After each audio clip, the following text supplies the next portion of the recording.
محمدا رسول الله. Assalamualaikum warahmatullahi wabarakatuh. Saudara-saudariku, bersyukur pada Allah Subhanahu wa taala mengawali jumpa kita di kesempatan kali ini. Alhamdulillah, Allah masih memberikan kepada kita kesempatan berkehidupan. Semoga hidup kita senantiasa dibimbing oleh Allah Subhanahu wa taala untuk mendapatkan berbagai keutamaan, ridha dan kemuliaan darinya. Kita akan mencoba di pertemuan kali ini menyambung kembali pembahasan kita di fikih siyam, hal-hal terkait dengan persiapan menuju Ramadan.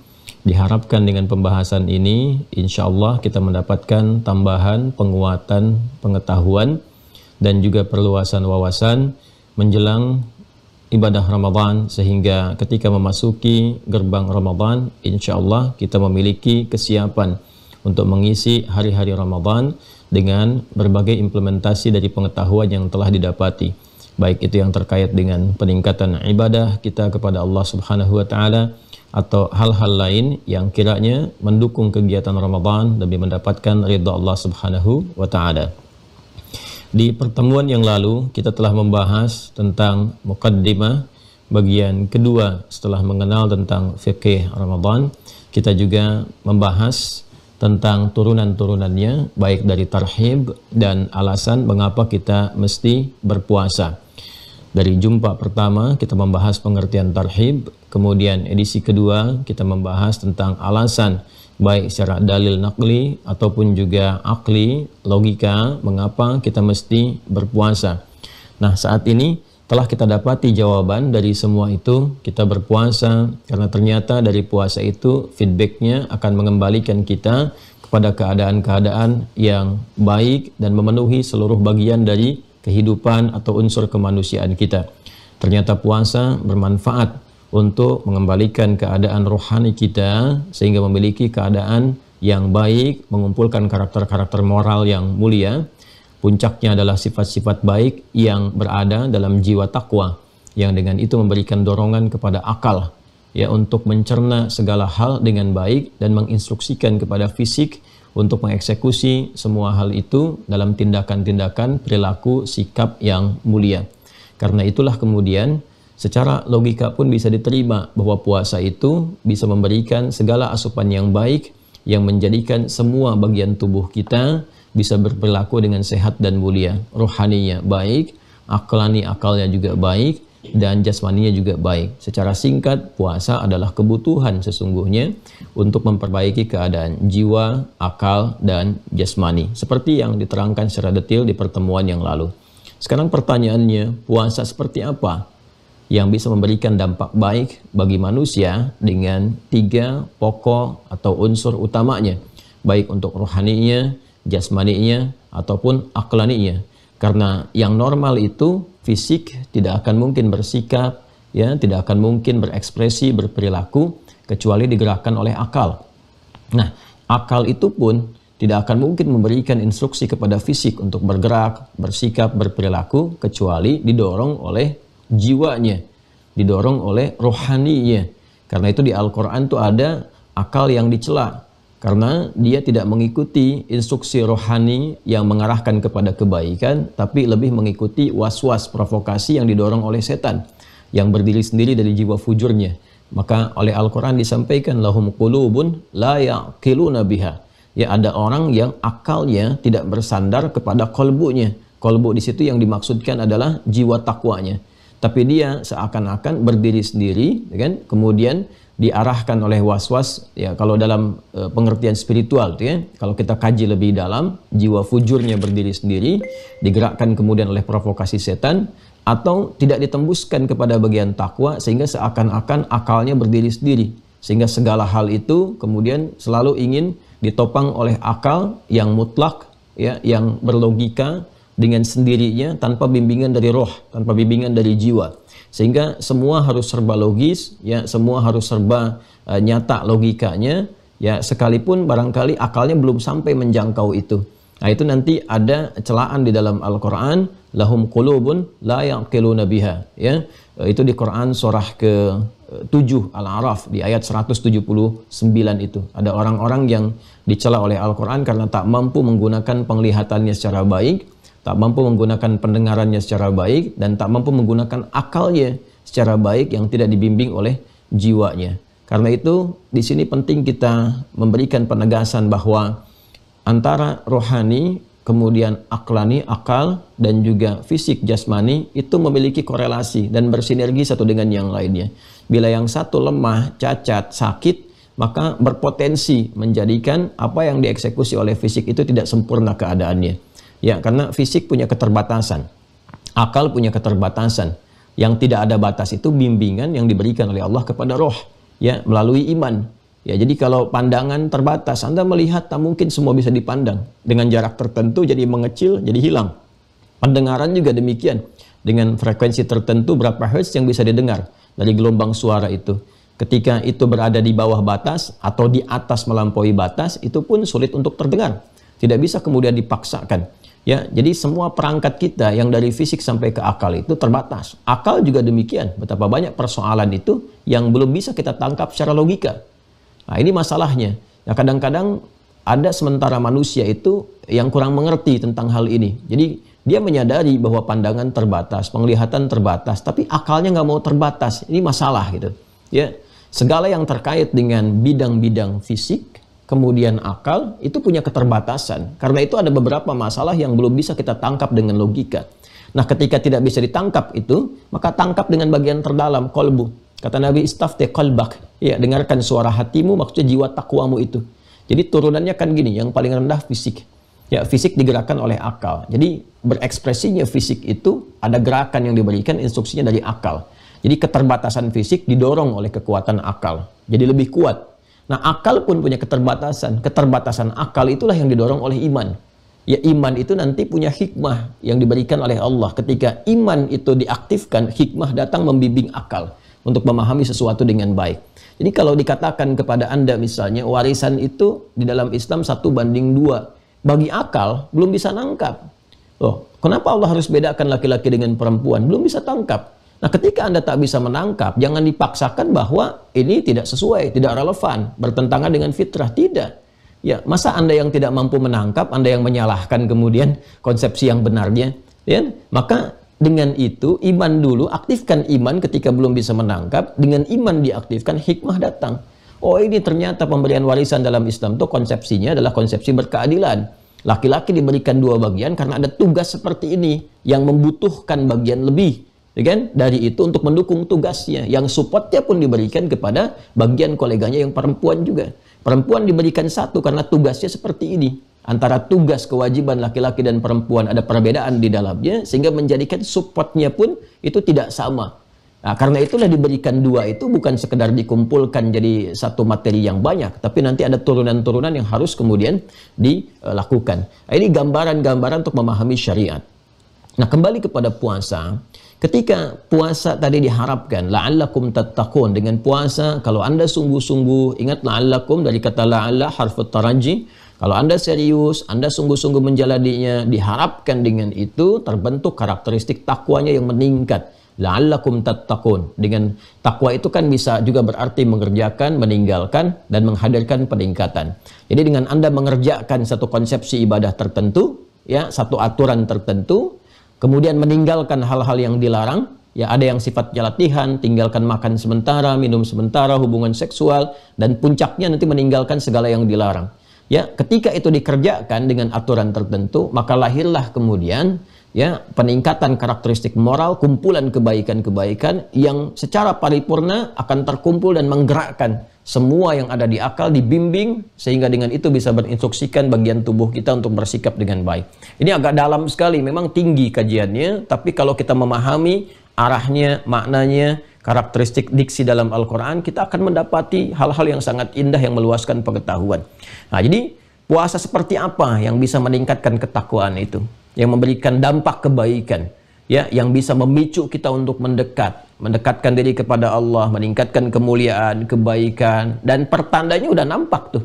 Awal-awal Ramadan kan sudah terlihat gitu kan, bagaimana orang-orang berusaha menjadi baik, orang-orang kemudian berusaha mengaktifkan sinyal rohaninya, datang ke masjid, meningkatkan ibadah. Ini sudah bukti kebenaran ayat dalam Al-Quran. Bahkan kalau kita gali di awal jumpa itu baru satu huruf iya, gitu kan? Belum kepada yang lainnya. Kembali kepada video tarhib yang telah kita sampaikan di awal jumpa tentang fikih Ramadan. Nah, untuk itu kita akan sambungkan perjumpaan kita di 2 pertemuan yang lalu dengan meneruskan. Ya, bagian pertama kita telah dapatkan tentang tarhib. Bagian kedua, alasan dasar mengapa berpuasa. Mengapa berpuasa? Dan kita sudah mendapatkan jawaban dari 2 hal ini, ya kan? Silahkan dicek di 2 video yang telah lalu. Nah, jawaban dari yang kedua ini, mengapa berpuasa, selain memunculkan karakter takwa, memenuhi kebutuhan dan sebagainya, maka pertanyaan yang ketiga, puasa seperti apa?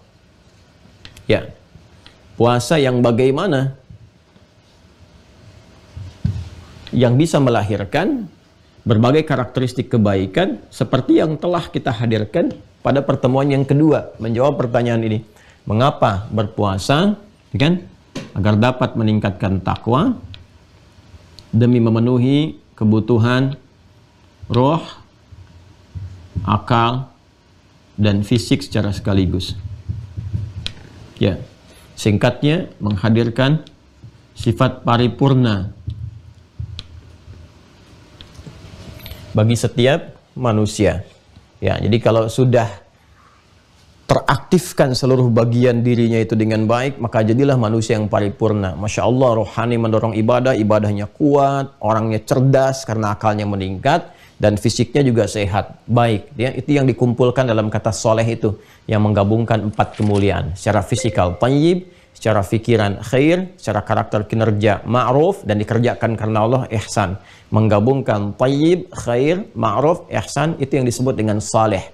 Ya, karena itu kita mengenal dengan hamba yang saleh, hamba yang saleh. Itulah karakter insan paripurna. Dan latihannya itu satu di antara hal yang melatih manusia menjadi saleh, menjadi paripurna, itu adalah melalui puasa. Ya. Nah, sekarang pertanyaannya, puasa yang seperti apa yang berpotensi menjadikan manusia, membimbing manusia dengan izin Allah Subhanahu wa taala menjadi saleh. Jadi insan yang saleh itu jangan dipahami parsial. Ingat ya, sedikit saja saya perdalam dulu. Insan saleh itu bukan hanya menunjuk kepada ketaatan spiritual. Jangan dibatasi di situ. Ya, tapi mengumpulkan 4 karakter. Ya, mengumpulkan 4 karakter. Ini seringkali juga saya singgung di beberapa kesempatan. Ya, ada karakter fisikal. Ya, ini nampak pada nanti diksinya tayyib, yang sehat, yang kuat, kan? Makanya saat kita makan itu, ya diminta mencari sumber yang halal, dan nanti dari yang halal itu dicari yang bisa menguatkan, menyehatkan kepada tubuh. Nah, ketika Al-Quran memberi isyarat pada kesehatan, kebaikan tubuh, dari konsumsi fisikal, dari makanan itu, yang melahirkan nutrisi yang baik, protein, karbohidrat, itu diksinya menggunakan kata tayyib. Itu ada di Quran surah kedua, Al-Baqarah ayat 168. Ya ayyuhan nasu kulu, ingat, kulu, makanlah bertebaran, cari kebutuhan pokok minimal untuk makan. Ya, kulu mimma fil ardi, dari sebagian tempat di bumi yang mampu dijangkau, silahkan dibentangkan tuh. Ya, di bumi itu dibentangkan berbagai hal untuk kita beraktivitas, mendapatkan kebutuhan pokok minimal untuk makan. Karena itu fitrah mengatakan ketika ditanya, antum mau kemana, papa mau kemana, mencari sesuap nasi, gitu kan?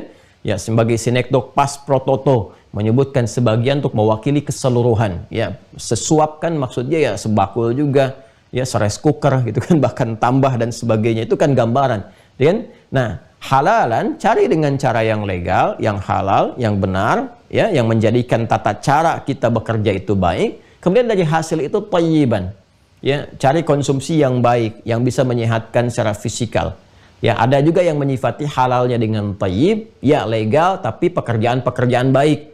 Jangan pekerjaan-pekerjaan memang halal tapi masih mengandung unsur-unsur yang bisa merendahkan kehormatan misalnya. Ada juga yang menafsirkan demikian. Tapi saya lebih cenderung untuk menarik ini kepada yang dihasilkan dari yang halal itu, maka cari hal yang bisa memberikan dampak baik untuk fisik. Ini thayyib. Kemudian nanti ada yang terkait dengan sifat. Ya, ini yang disebut dengan khair. Secara fisikal baik, kemudian juga sifatnya baik. Ya, kejujuran, ya, kemudian kesabaran, ketawaduan dan sebagainya. Ini mengiringi kepada bawaan-bawaan yang mengarahkan nanti kepada fisik untuk bersikap, ya kan? Nah, ini sifat keadaannya. Lalu kita kalau kumpulkan ini menjadi sikap. Ya, menjadi sikap. Kalau ini baru sifat, jujur itu baru sifat. Tapi kalau ada yang disogok kemudian dia menolak, gitu kan? Diarahkan untuk korupsi, dia menghindar, ya itu jadi sikap namanya. Ya, maka ini disebut dengan ma'ruf namanya. Ma'ruf. Ya, dia ada tayyib, khair, ma'ruf. Awas. Kemudian kalau ini kebaikannya dikerjakan karena Allah, ya dikerjakan semua ini karena Allah. Ya, ada karakter Rabbani di dalam semua sikap ini, semua dikerjakan ya karena Allah, ada karakter Rabbani. Saya sebutkan karakter Rabbani saja, dikerjakan karena Rabbnya, maka menjadi ihsan. Ya, itu kepentingan ibadah. Baik, jadi semua sikap yang hadir dalam dirinya, orang tua merawat anak baik sekali kan, tapi apakah semua yang baik itu dikerjakan karena Allah? Kan pejabat bekerja baik, jujur, nggak pernah korupsi, sabar, mengelola tawadhu, tapi apakah pekerjaannya dikerjakan karena Allah sehingga punya nilai ibadahnya? Ya, para ustadz mengajarnya bagus, jelas, pintar, punya karakter-karakter baik. Khair itu kan mencakup semua tuh. Ya, mencakup segala hal gitu, ya. Nah, ini kalau dia mengajar baik, bagus, runtut, apakah dikerjakan karena Allah? Demikian seterusnya. Apakah pemberiannya dilakukan karena Allah? Belum tentu. Kalau sampai ketiga ini ke sikap, banyak. Ya, bahkan yang belum beriman pun, ya, dari kalangan-kalangan misalnya non-muslim yang belum beriman pun, level ketiga ini bisa dapat. Sampai ke level menampakkan sikap-sikap yang baik. Banyak yang baik, banyak yang tidak korupsi juga banyak. Ya kan? Yang disiplin banyak. Tapi apakah pekerjaannya dikerjakan karena Allah? Anta'budallaha ka'annaka tarahu fa illam takun tarahu fa innahu yarak. Engkau merasakan bagaimana ketika bersikap, berperilaku, beraktivitas, kan? Kita merasa diawasi oleh Allah Subhanahu wa taala, terkoneksikan ya segala sikap kita dengan ridha Allah Subhanahu wa taala. Itu ihsan. Nah, gabungan keempat ini, baik itu thayyib, khair, ma'ruf, ihsan, itu yang menjadikan saleh. Ya, saleh. Inilah insan paripurna, insan saleh itu. Jadi karakter fisiknya kuat, sehat, bagus. Makanya banyak nanti di hadis itu yang mendorong kita menjadi kuat. Al-mu'minul qawiyyu, kata Nabi SAW, insan beriman yang kuat itu lebih dicintai di sisi Allah Subhanahu wa taala dibandingkan dengan insan beriman yang lemah. Nah, itu dari sisi fisikal, ya. Dan sifat-sifat juga banyak di Quran disebutkan, di hadis diberikan iringan, gitu kan? Kemudian sikap-sikap sampai kemudian pada konteks yang ihsan. Gabungan keseluruhan ini kan dari sifat, ya. Kemudian sikap, ini kan sikap itu ekspresi fisik perilakunya. Sifat masuk kepada gambaran-gambaran karakter yang juga ini mencakup pada keadaan di akal, ya, intelektualnya. Bagaimana mengiringi kebaikan-kebaikan dari segi intelektual, percepatan, pemahaman, kebaikan dan sebagainya. Kemudian diekspresikan dan dibimbing secara rohani sehingga semua bagian tubuhnya itu aktif dengan baik. Rohaninya bagus, aklaninya bagus, kemudian juga sikapnya bagus. Ya, emosionalnya, spiritualnya, intelektualnya, dan fisikalnya. Gabungan semua ini saleh. Karena itu di fitrah setiap orang tua selalu menginginkan anak saleh. Ya, saya belum pernah dengar ada orang tua berkata, saya pengen anak thayyib misalnya. Ya, atau anak khair. Selalu saleh, itu fitrah. Itu ada di Quran surah ke-7 Al-A'raf. Ayat 189, itu fitrahnya di situ tuh. Ya, kalau Anda baca ke ujung ayatnya, langsung ke ujungnya, da'awallaha rabbahuma la'in ataitana salihah lanakunanna minasyakirin, ya kan? Ya, kedua calon ayah, calon ibu itu, ya, suami istri, di saat kandungan istri mulai membesar menjelang kelahiran, banyak berdoa kepada Allah, berharap sekiranya Allah menganugerahkan anak yang saleh. Ini menghubungkan dan menggabungkan 4 karakter utama ini. Nah, puasa korelasinya dengan pembahasan tadi itu rangkaian-rangkaian ibadahnya itu mesti mensupport, ya, pelaku puasa itu, soimin, soimatnya itu menjadi hamba yang saleh. Nah, jadi idealnya seperti ini. Semua yang dilakukan di dalam proses berpuasa itu mendorong hamba itu mendapatkan gabungan dari keempat bagian ini. Ya. Jadi jangan sampai satu bagiannya aktif, yang lainnya berkurang. Mesti ada satu konsepsi yang nyata, yang real, yang memang saat dikerjakan mensupport ke sini semua. Ya. Ini sangat menarik. Ya, karena itu mari kita lihat ya, apa yang diperkenalkan oleh Al-Qur'an. Ya, bagaimana puasa yang kemudian diajarkan, dipedomani, dan bahkan sebelumnya ditunjukkan oleh Nabi SAW sebagai contoh kepada kita semuanya. Dan berlangsung sampai kehidupan berakhir, dan menjadi bagian dari rukun Islam. Ya kan? Setelah zakat, kemudian puasa, dan haji. Ya kan? Baik, dari bagian yang keempat, ya, yang masuk dalam rukun Islam dari standar yang kita urutkan. Syahadatain, kemudian salat, zakat, puasa, dan haji. Disinilah kita kembali kepada ayat ke Quran untuk menjawab ini. Kita bertanya kepada Allah Subhanahu wa Ta'ala yang telah mewajibkan kita puasa, ya kan? Maka kembali ke Quran surah kedua Al-Baqarah ayat 183. Ya ayyuhalladzina amanu, hei semua yang telah menyatakan beriman kepada Allah Subhanahu wa Ta'ala, ya kan? Baik, pelan-pelan. Dan telah kita jawab di pertemuan awal-awal itu. Panggilan ya memberikan kesan bahwa keadaan iman seseorang itu bisa lemah, bisa sedang, standar, bisa juga kuat. Dan dengan dipanggil menunaikan ibadah ini bisa berpotensi menguatkan keadaan imannya, ya, menguatkan kondisi imannya sehingga menjadi lebih kuat kembali dan dekat kepada Allah Subhanahu wa Ta'ala. Ini yang kita terangkan dalam konteks takwa itu. Kutiba alaikumusiyam. Nah, kita temukan sekarang. Mulai detik ini, saat ini diwajibkan bagi kalian untuk menunaikan ibadah siyam. Ya. Nah, ini kita dapati ya redaksinya ya. Kutiba alaikumusiyam. Nah, ini dia. Dapat nih katanya nih. Jadi ternyata ibadah yang dihadirkan oleh Allah kepada kita dan memiliki hukum wajib untuk penunaiannya demi menghadirkan 4 karakteristik ini dan menyempurnakan keadaan diri kita, diperkenalkan oleh Al-Quran dengan nama As-Siyam. As-Siyam. Ingat, As-Siyam, bukan As-Siyab. Ya, As-Siyam. As-Siyam. As-Siyam. Jelas ya? Satu.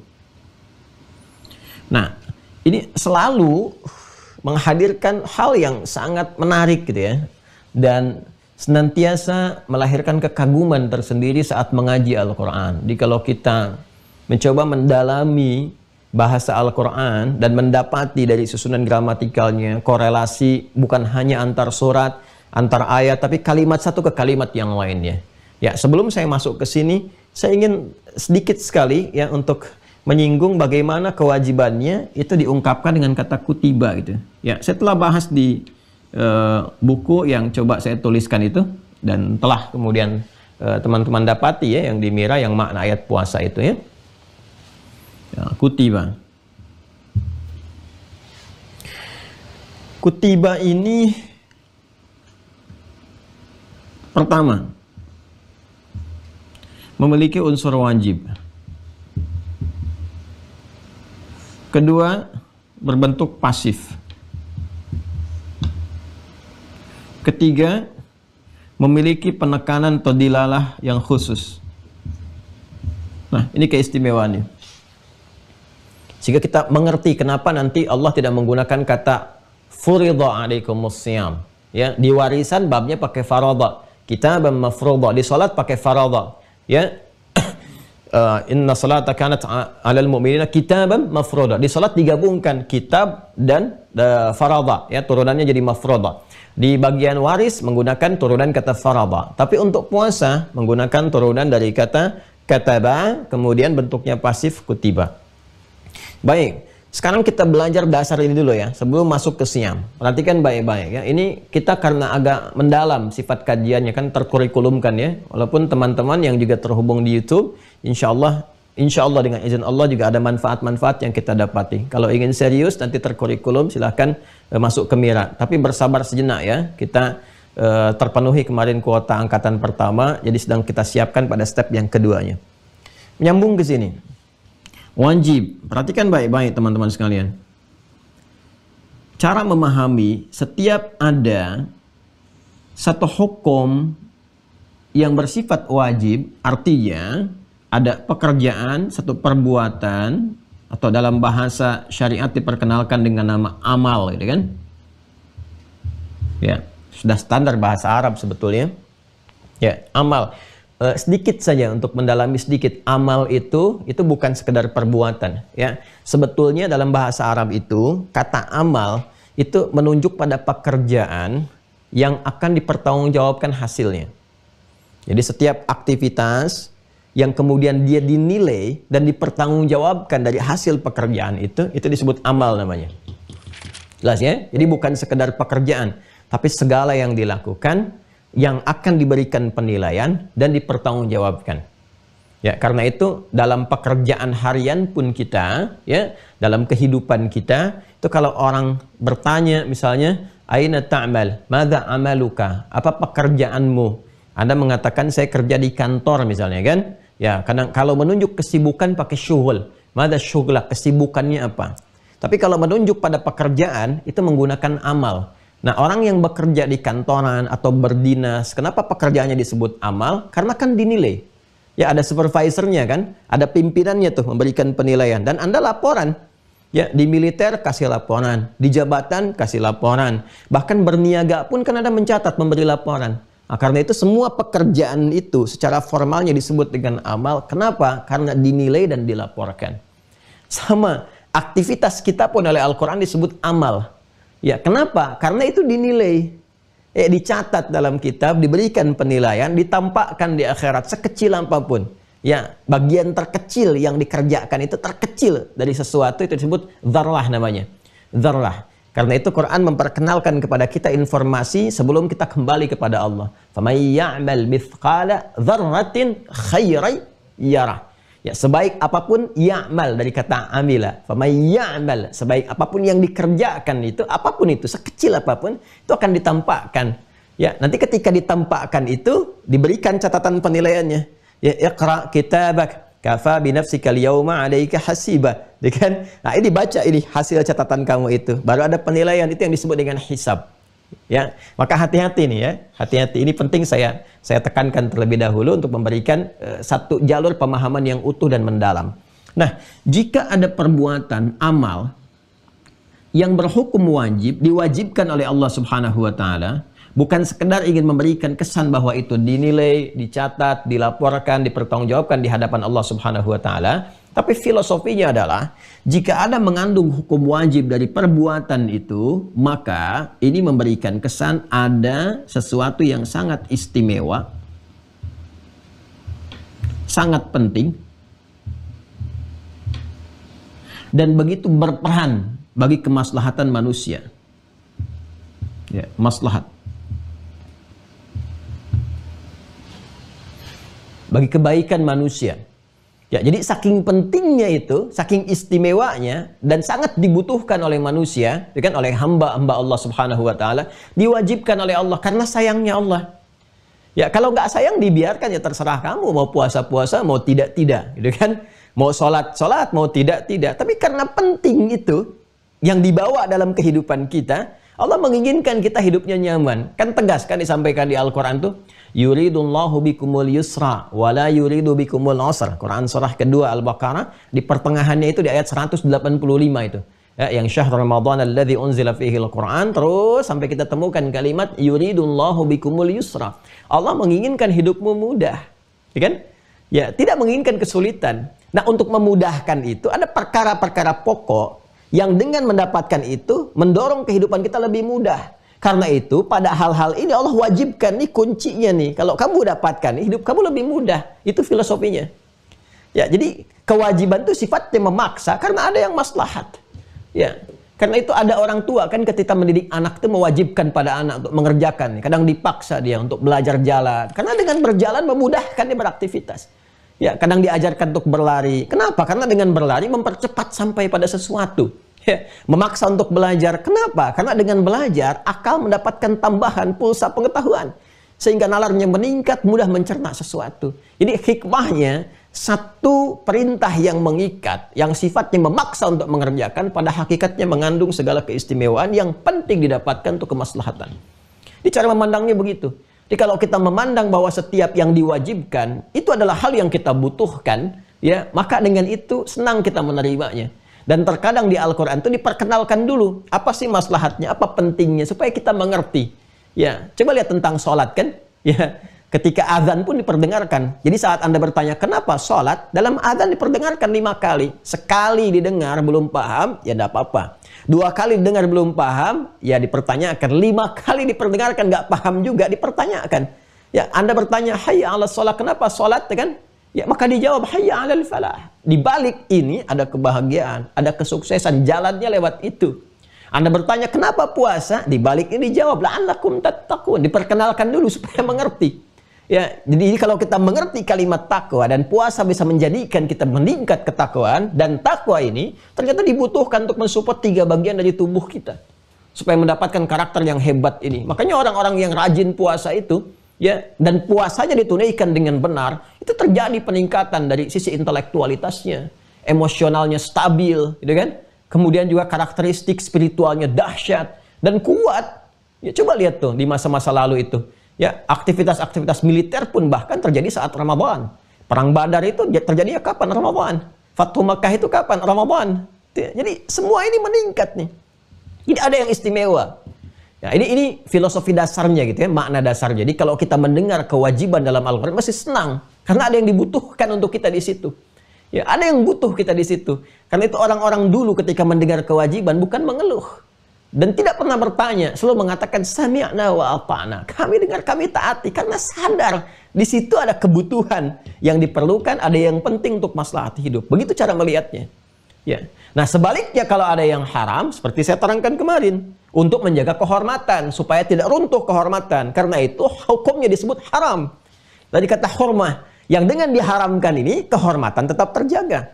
Ya, kenapa dusta itu diharamkan? Wailul lil mukadzibin. Kau bisa celaka. Celaka kalau dusta. Ya, bukan mungkin sekarang saat dusta bisa langsung seketika celaka. 5 menit kemudian bisa celaka. 1 jam kemudian bisa celaka. Besok bisa celaka. Pokoknya kalau dusta bisa celaka. Ya, bikin hoax bisa bermasalah. Apalagi mencuri bisa jadi persoalan. Sekarang bisa menikmati haram. Itu bisa meruntuhkan kehormatan kata Allah. Tiba-tiba besok ditangkap. Kemudian ditangkap, diberitakan, se-Nusantara kenal, se-Indonesia tahu, gitu kan? Keluarga ikut mendapatkan bagian keburukannya, itu bisa jatuh kehormatan, itu haram.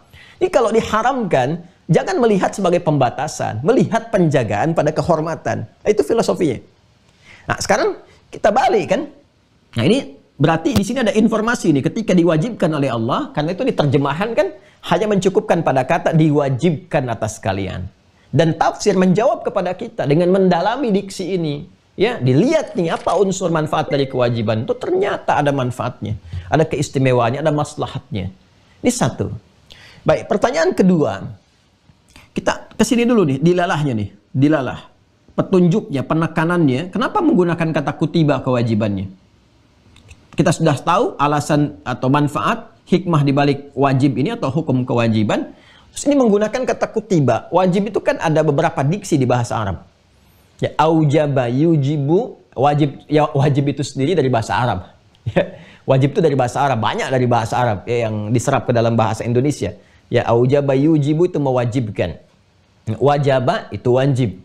Ya, wajib bin kudu katanya kan. Itu wajib itu ya kudu. Itu wajib ya. Itu dari bahasa Arab. Ada farada ya. Di sini kataba dan jadi pasif kutiba. Baik, saya batasi ke sini saja karena waktu kita terbatas ya. Nanti kalau mau perdalam, baca nanti yang di makna ayat puasa, insya Allah saya detailkan di situ ya. Kata kataba, ini dasarnya ini hurufnya. Jadi kalau kita belajar di bahasa Arab itu di fiqh lughah itu dianalisis sampai setiap hurufnya. Huruf kaf karakternya bagaimana. Makanya di tajwid itu ketika belajar huruf kan kita belajar makharijul huruf kan? Ya, sedikit di tajwid itu diajarkan tuh. Begitu masuk makharijul huruf, kaf itu dari mana keluarnya, karakter hurufnya apa, karakter itu sifat hurufnya. Makanya ada makhraj, ada sifat huruf, ya. Tempatnya di mana, nanti keluar udaranya bagaimana. Dari situ menunjukkan sebuah kesan makna. Kesannya seperti ini. Makanya kalau ada kaf itu menunjuk di antara maknanya sesuatu yang menghadirkan kelembutan, tapi ada penekanan, kan? Ada sesuatu yang bertahap. Nanti ada ilmunya sendiri. Setiap ada kaf, ta, dan ba, dan turunan-turunannya, ini turunan itu derivasi, nanti ilmu sharaf yang menurunkan. Kataba yaktubu, saya kan? Nah, katban wa kitaban, ya. Kemudian ada kitab, ada katban, nah, kemudian ada maktub, ya, dan seterusnya, Turunan-turunan kata ini secara singkatnya kaf, ta, dan ba ini menunjukkan sesuatu yang teratur, tersusun rapi. Sudah? Teratur, tersusun rapi, dan secara umum bebas dari celah. Ya, nihil celah. Nihil celah atau kekurangan. Ini asalnya.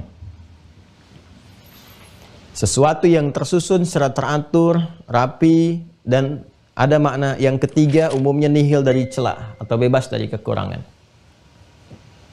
Contoh, ini turunan dari ini kitab. Al-Quran diberi nama juga dengan kitab. Dzalikal kitabu la raiba fi. Kenapa Al-Quran disebut dengan kitab atau Alkitab? Untuk memberikan kesan bahwa seluruh isi Al-Quran isinya begitu teratur, rapi, tersusun dengan sempurna awal sampai akhirnya.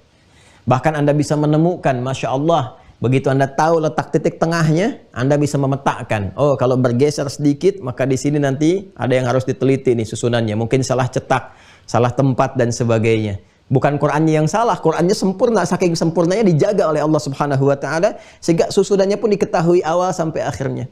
Rapi dari Al-Fatihah sampai dengan An-Nas. Semua tersusun. Dan tidak ada celahnya. Gak akan ditemukan kekurangannya. Ya, bahkan Masya Allah, ada yang salah baca langsung diluruskan. Imam salah baca, jadi belakang bisa luruskan, keliru bacaan. Ya kan? Ada cetakan, salah cetak misalnya. Ya, harakatnya keliru, itu bisa dicek, dikonfirmasi dengan hafalan. Salah nih. Ya, itulah kenapa diantaranya Al-Quran disebut dengan Alkitab, karena tersusun secara rapi, teratur, sempurna, dan nihil dari kekurangan atau celahnya. Ya, diambil pengertian standar menjadi buku. Kenapa buku disebut buku? Karena yang disebut buku itu sudah ada susunannya. Rapih dari awalnya. Ya, pedoman transliterasinya, pengantarnya, muqaddimah, daftar isinya. Ya, kemudian setelah itu masuk kepada intinya, lalu kesimpulannya apa, intisari dari pembahasan. Ya, setelah itu biografinya, ada indeks, ya, dan sebagainya. Itu disebut dengan buku karena susunan yang rapih, teratur. Beda dengan tulisan biasa. Nah, ini pemahaman standar. Jelas ya? Makanya selalu kalau ada buku kan, kalau ada ditemukan kekurangan, celahnya selalu ada edisi yang disempurnakan. Dan ya, selalu ada revisinya. Kenapa? Ada kesan yang diambil untuk menutup kekurangan-kekurangan yang ada selalu. Dan puncak yang tidak ada kurang adalah Alkitab, kembali kepada wahyu, yaitu Al-Quran. Dzalikal kitabu la raiba fi. Nah, kalau kita ingin memberikan kesan, menunjuk pada sesuatu yang diharuskan, tapi mesti dilakukan dengan teratur, rapi, nggak bisa sembarangan. Dan hindari segala hal yang bisa mengurangi makna keteraturannya. Menghindarkan segala hal yang bisa mengandung celah di dalamnya. Tinggalkan, susun dengan rapi. Kerjakan dengan sempurna, rapi, teratur.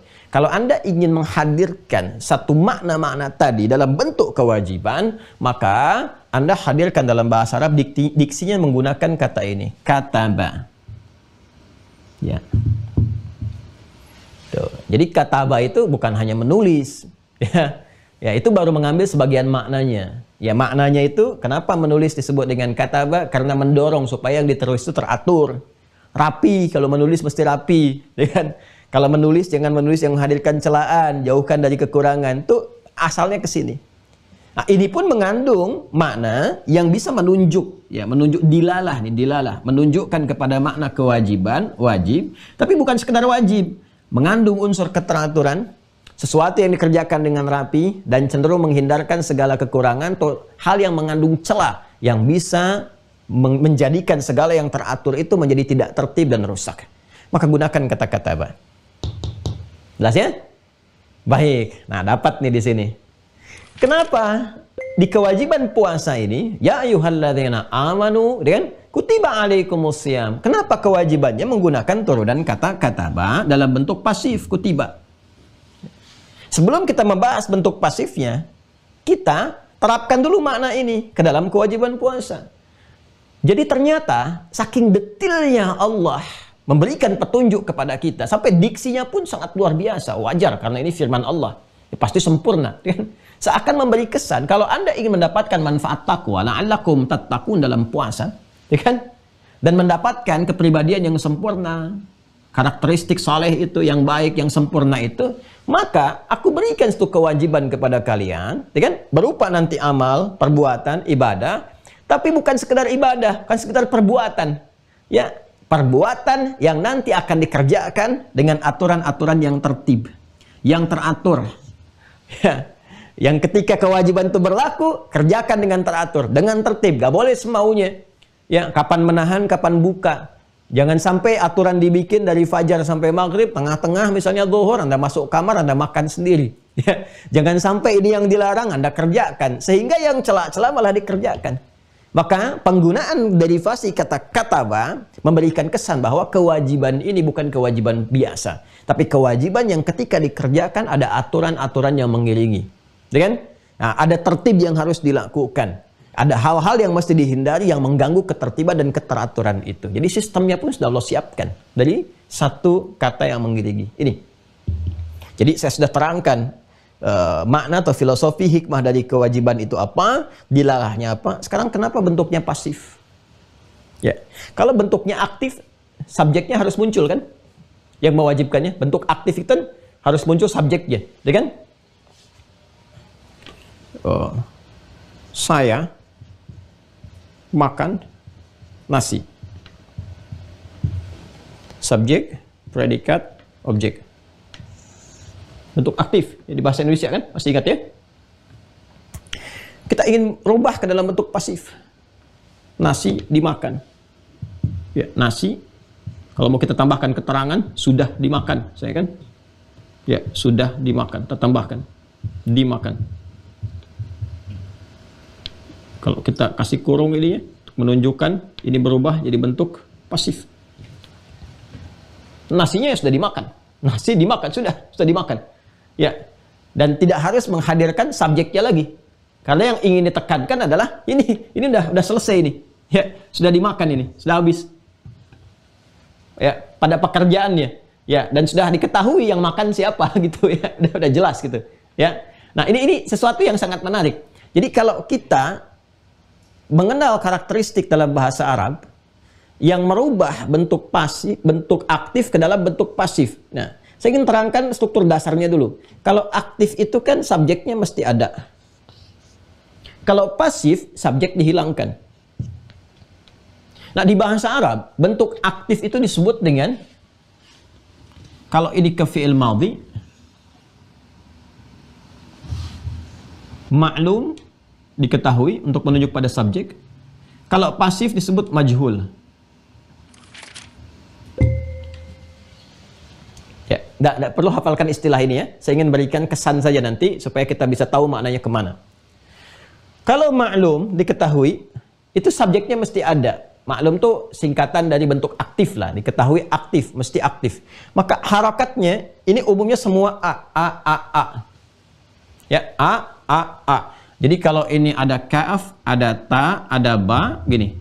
Maka harakatnya semua fathah, ka, ta, ba. Ini yang dasarnya. Ya nanti ada yang fa'ula, fa'ila, fa'ala, tapi asal pokoknya ini 1, 2, 3 kataba untuk ini. Nah cuma kalau kita kembalikan ke bentuk asal yang aktif, maklum, maka subjeknya mesti muncul. Subjek itu kan yang memberikan perintahnya. Ini kan kewajiban. Siapa yang mewajibkan? Allah kan? Maka Allahnya mesti muncul begini. Jadi asalnya kalau kita kembalikan ke bentuk aktif, begini asalnya. Ya ayyuhalladzina amanu. Ini bentuk asal ya di luar Quran ya. Baik, kita keluarkan tafsirnya. Kataballahu alaikum as-siyama. Ini subjeknya. Ini bentuk aktifnya begini. Hai orang-orang yang telah menyatakan beriman, ya kan? Kataballahu, Allah telah mewajibkan kepada kalian mulai detik ini as-siyam, ibadah puasa. Kalau kita ingin rubah kata kerja ini ke dalam bentuk pasif, maka alihkan ini rumusnya menjadi bentuk UIA. UIA. U untuk dhammah, U harakat pertama, ini U dhammah, ku. I untuk huruf yang kedua, ini kasrah, I. A untuk harakat terakhir, huruf yang terakhir ba, kutiba. Ya, UIA, UIA, UIA, itu rumus cepatnya. Ya, rumus cepatnya. Jadi ini bentuk aktif, ini pasif. Kalau sudah bentuk pasif, aktif dirubah pasif, tadi ya di bahasa Indonesia pun gramatikalnya demikian. Subjeknya dibuang kan? Ya, pada umumnya subjek dibuang ini. Maka ini berubah jadi bentuk pasif begini kutiba, maka ini subjeknya tidak disebutkan lagi. Maka langsung kalimatnya berbunyi ya ayyuhalladzina amanu kutiba alaikumusyamu. Ini dhammah. Untuk menunjukkan ini bentuk pasif. Baik kan? Jadi asalnya begini, kataballahu alaikumusiyam, karena bentuknya jadi pasif, maka kemudian tidak dicantumkan kembali subjeknya, langsung disebutkan kutiba alaikumusiyam. Maka terjemahannya berbunyi diwajibkan bagi kalian menunaikan puasa. Jadi kalau Anda tanya siapa yang mewajibkan kita puasa itu, tinggal dikembalikan ke bentuk aktif. Allah yang mewajibkan. Pertanyaan dasarnya bukan itu. Kenapa sih harus menggunakan bentuk pasif? Kenapa bentuknya pasif? Kenapa nggak aktif saja? Kan bisa Allah berfirman begini, ya ayyuhalladzina amanu kataballahu alaikumusiyam. Kenapa bentuknya harus pasif? Inilah dahsyatnya di sini kita bisa mendapatkan keindahan dari pemaknaan ini semua. Kenapa di sini menggunakan bentuk pasif tidak bentuk aktif? Karena bagi insan beriman, awas, hati-hati. Karena bagi insan beriman, karena sudah ada iman dalam dirinya, dan iman itu mengoneksikan dirinya kepada Allah Subhanahu wa Ta'ala, tidak perlu lagi disebutkan siapa yang memerintahkan, karena semua yang beriman itu pasti mengerti setiap ada perintah menunaikan ibadah pasti sumbernya dari Allah ya. Dan memberikan kesan bahwa kalau diperintahkan, insan beriman itu gak usah nanya lagi, emang yang perintahkan siapa? Kenapa diperintahkan? Kenapa sih mesti puasa? Ini menunjukkan masih ada persoalan dalam imannya. Karena itulah kemudian Allah panggil dengan kalimat iman untuk memberikan kesan bahwa insan beriman itu kalau diperintahkan pasti langsung dia lakukan, ya kan? Dan tidak akan mencari lagi, bertanya lagi siapa yang memerintahkan, bagaimana diperintahkan.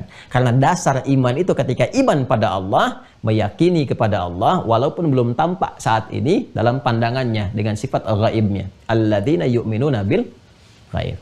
Jadi kalau kita bertanya, kenapa ayat ini bentuk kewajibannya diungkapkan dalam bentuk pasif, ingin memberikan kesan penguatan kepada iman. Bahwa karakter insan beriman itu akan selalu menunaikan apa yang diperintahkan tanpa banyak bertanya dan menyoal tentang hal-hal yang diperintahkan itu. Ya, jadi dia sudah kenal, oh ini pasti Allah yang perintahkan, gak usah tanya lagi. Karena itu jawabannya semua sami'na wa ata'na, sami'na wa ata'na. Ini sekaligus bentuk apresiasi Allah. Jadi ketika ada dalam bentuk pasif kalimat diturunkan, ya, ketika diawali dengan ya ayyuhalladzina amanu, orang-orang yang paham tentang makna ini sesungguhnya bukan sekedar menunjukkan bentuk keadaan iman, tapi apresiasi yang Allah berikan, penghargaan yang Allah berikan kepada hamba-hamba yang beriman dengan pengakuan bahwa mereka telah benar-benar beriman. Jadi harusnya senang tuh kalau dipanggil ya ayyuhalladzina amanu terus ada bentuk pasif, harusnya senang banget tuh. Ya, kenapa? Karena imannya sudah diakui. Ya, cuma pengakuan itu ya, yang telah Allah tetapkan kepada kita itu mesti dibuktikan. Buktinya apa? Ya ikuti langsung, semangat kerjakan. Ya, lakukan dengan benar. Jangan banyak disoal lagi, jangan banyak diklarifikasi lagi. Kalau memang betul-betul beriman. Ya, bedakan babnya dengan mencari ilmu ya, ini beda. Beda. Kalau mencari ilmu artinya untuk motivasi menguatkan kita untuk menyempurnakan pengamalan itu. Ya, jadi kita bisa bedakan mana yang betul-betul ingin menguatkan, mengamalkan dengan mana yang cuma sekedar menyoal. Ya. Ayo kamu diwajibkan sekarang menunaikan sholat misalnya, ya, atau dalam konteks ini puasa. Kita belajar. Kalau dalam belajar kita bertanya nggak apa-apa. Kenapa ini bentuknya pasif? Kenapa begini? Untuk menguatkan diri kita supaya semangat menunaikan ibadah. Tapi kita bisa melihat dari ekspresi, dari keadaan. Ada orang-orang yang cuma istihza, mengolok-olok, bertanya ini, itu, kenapa begini, kenapa begitu. Dan anehnya dalam saat yang bersamaan mengaku saya juga muslim, saya juga beriman. Nah, ini memberi kesan kepada kita bahwa ini mesti didoakan, mesti dibantu. Karena ada persoalan dalam iman dan keislamannya. Jelas ya? Ya pelan-pelan ya, pelan-pelan. Nah ini nikmat nih kalau belajar begini. Ya Masya Allah. Nah baru kemudian kita masuk as-siyam. Ini kita kan agak berbeda ya, kita kan terkurikulum, jadi agak dalam. Kalau mungkin kajian umum saya cukup menyampaikan ya sudah diwajibkan dan sekalian puasa ya selesai. Cukup 5 menit juga selesai. Tapi kalau kita dapatkan ini, ada pendalaman yang kita raih. Sekarang bagaimana hal yang teratur yang diwajibkan itu? Seperti apa menjalaninya? Ya, seperti apa kita membuktikan bahwa kita benar-benar beriman? Ya, maksimal kita kerjakan. Maka Allah kemudian teruskan puasa yang dimaksudkan itu. Yang kalian bertanya bagaimana puasanya? Seperti apa tertib menunaikannya? Itu disebut oleh Allah dengan nama as-siyam, menunjuk pada puasanya. Ya, kutiba alaikumus siyam. As-siyam, as-siyam, as-siyam. Disebutkan 9 kali dalam Al-Quran. Ada lagi as-saum. Saum. Disebutkan hanya sekali dalam Al-Quran. 1 kali. As-saum ada di Quran surah ke-19 Maryam. Ayat 26. Ya? Wa kuli washrabi, ya. Itu di awal ayatnya sampai Anda temukan kalimat inni nazartu lirrahmani sauma. Ada? Ini saum hanya sekali ditemukan dalam Al-Qur'an. Sudah? Ini kata siyam ditemukan 9 kali dalam Al-Qur'an. Yuk kita gali dulu ya kedalamannya. Terkait dengan puasa yang ditunaikan, yang diwajibkan di ayat ini, diksinya menggunakan kata as-siyam, tidak menggunakan kata as-saum. Apa beda antara saum dengan siyam? Jadi kalau Anda ingin mengungkapkan saum Ramadan atau siyam Ramadan, ya kan? Saya sedang saum atau saya sedang siyam. Ya, baik. Saum dengan siyam itu punya persamaan dan perbedaan. Saum dengan siyam itu punya persamaan dan perbedaan. Persamaannya sama-sama bermakna puasa.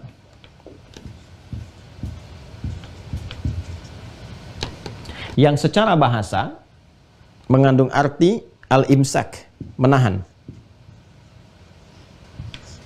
Al-imsak artinya menahan.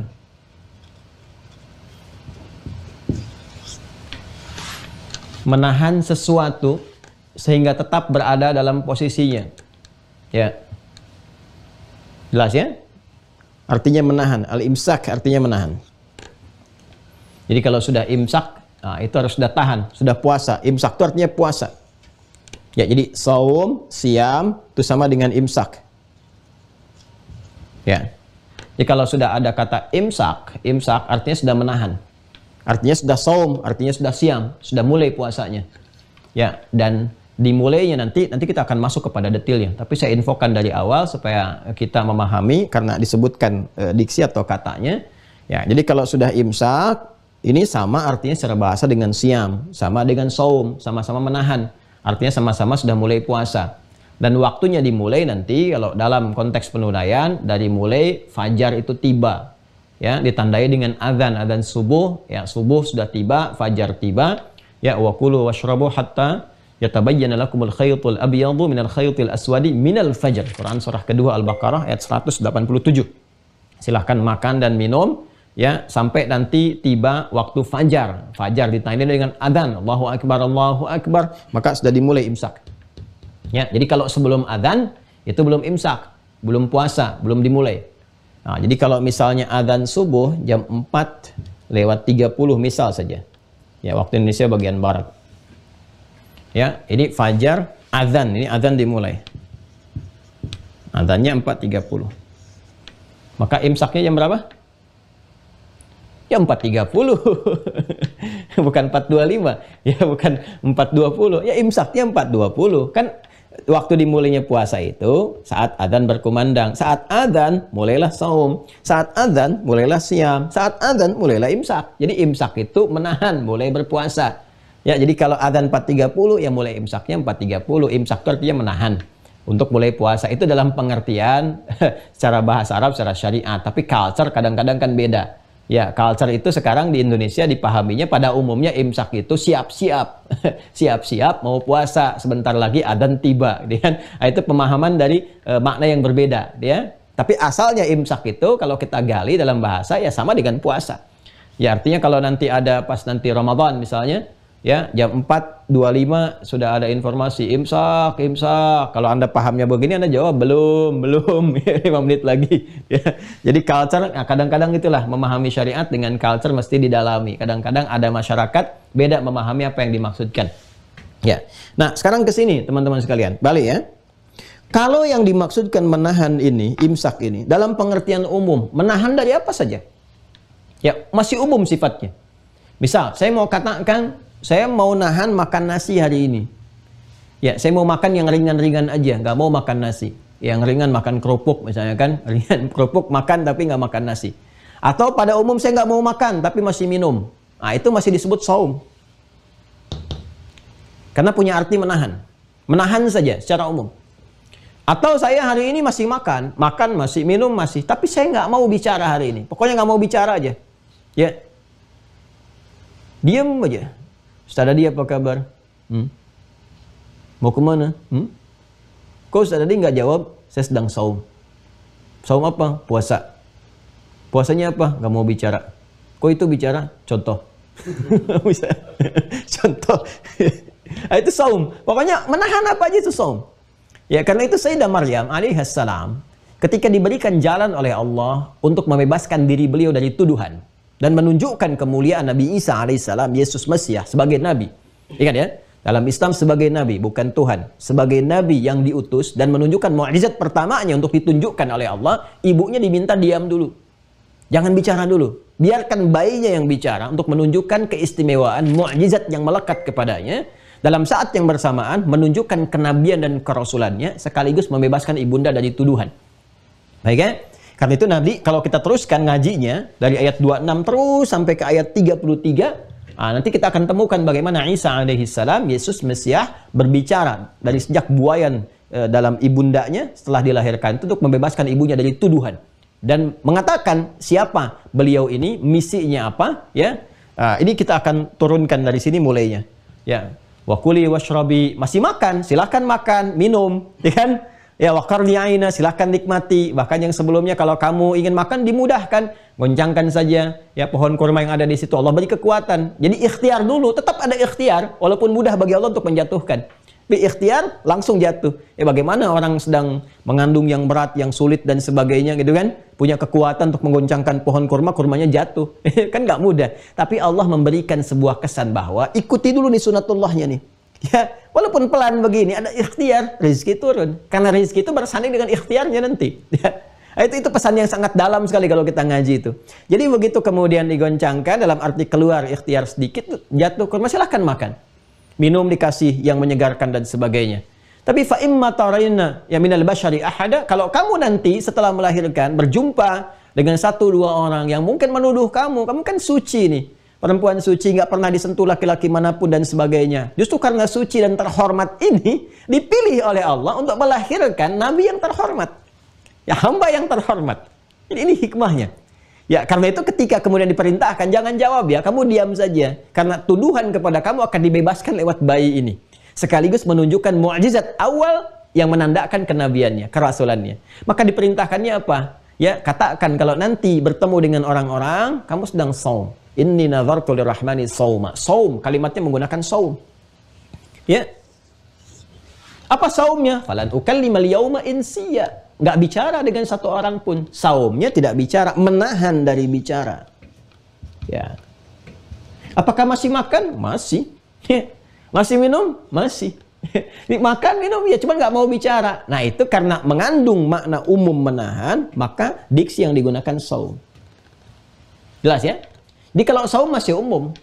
Mau Ramadan, mau bukan Ramadan, ya, mau Rajab, Al-Muharram, mau puasa yang sifatnya khusus, mau yang bukan, pokoknya sepanjang mengandung unsur menahan, itu saum. Jelas? Nanti kisah lanjutannya baca di surah Maryam ya.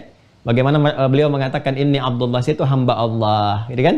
Dan di ayat 31-nya disebutkan wa ja'alni mubarakan aina ma kuntu. Ayat 31 surah Maryam itu. Allah memberkahi aku dimanapun berada, gitu kan? Kemudian apa wa ausani bis shalah, ya, aku diperintahkan untuk salat, waz zakah, kemudian diperintahkan untuk berzakat dan berbuat baik kepada ibundaku dan turunan-turunan yang lainnya. Kalimat pertama yang lahir dari lisan Nabi Isa alaihissalam adalah menegaskan kenabian dan kerasulan. Jadi tidak mengandung unsur di atas itu, yang melampaui itu. Jadi beliau sendiri mengatakan ini Abdullah, aku hamba Allah. Jelas ya? Nah, ini nanti silakan baca sendiri karena kita kaitannya hanya dengan ayat ke-26 saja di sini. Balik ke sini, kalau siam itu lebih spesifik, lebih khusus sifatnya. Jadi kalau kita ingin menggambarkan makna menahan, tapi dengan aturan tertentu, ada aturannya,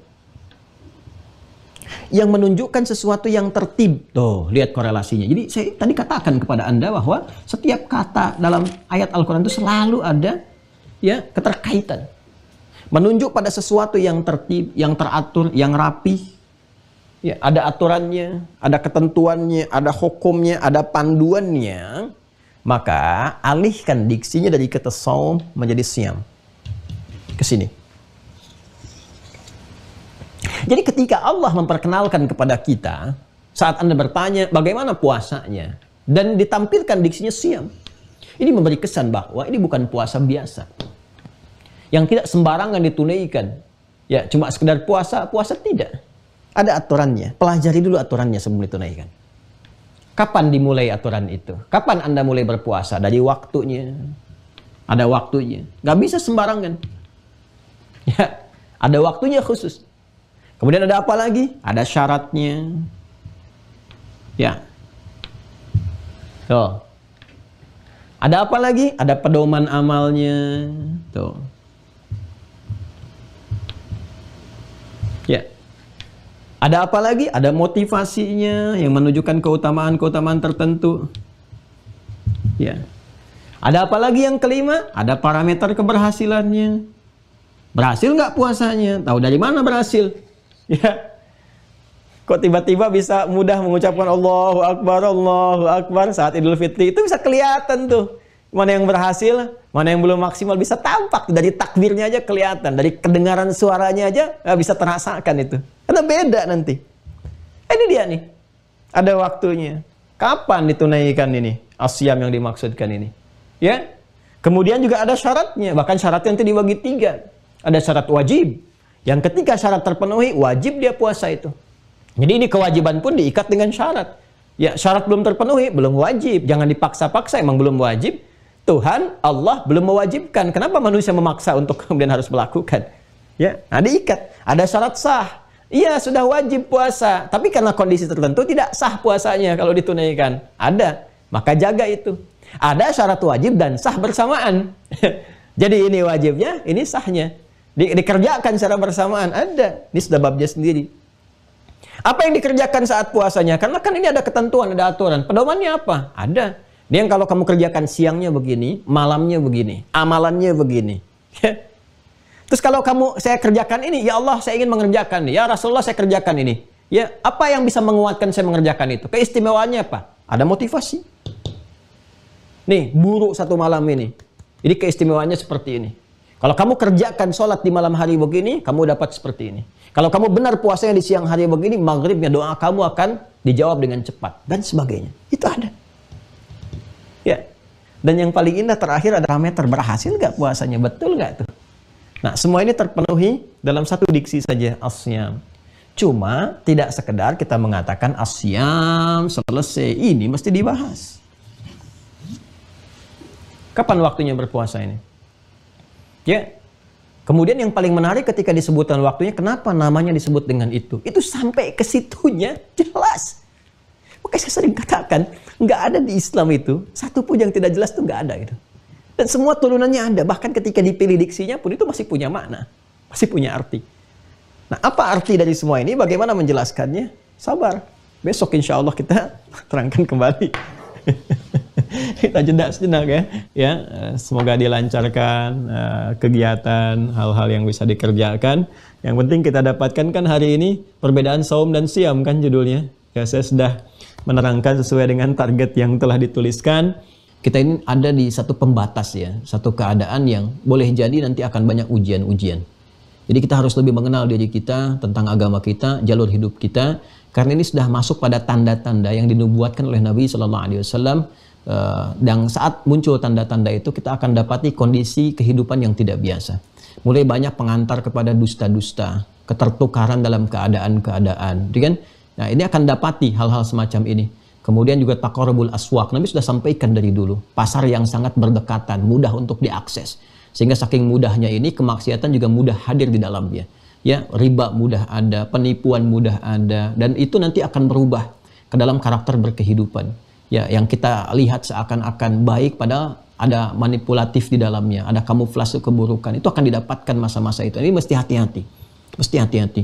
Ya, kalau tidak menyiapkan diri dengan baik, maka bisa terjerumus. Dan ini sebenarnya pengantar kepada tanda-tanda yang lebih besar lagi. Nah, kalau ini tanda-tanda ini wallahu alam, tapi kalau sudah masuk kepada yang lebih besar, ya kehidupan kita selesai. Insan beriman itu akan wafat semuanya, ya. Maka saya ingin mengingatkan dari sejak sekarang, bertobatlah. Bertobat, perbaiki hidup, harus tahu diri kita ini siapa, mau kemana kita ini. Jangan sampai terjebak di akhir hidup kita baru menyesal. Dan penyesalan di akhir itu tiada guna. Ya, karena tidak bisa mengembalikan diri kita pada jalur keimanan yang benar. Ya, jadi dari sekarang saya mengajak semua taubat, ya, semua perbaiki keadaan diri kita, kenali keadaan diri kita, karena melihat perspektifnya harus diperluas. Dunia sekarang bergerak, ya, secara umum pada satu titik yang kalau kita kaji semuanya bergerak pada titik yang sama. Jadi jangan spektrumnya jangan dibatasi ke keadaan sekitaran kita saja. Coba lihat apa sih yang sedang dikerjakan di Barat sekarang, apa sih yang sedang dikerjakan di wilayah Palestina yang dikuasai itu.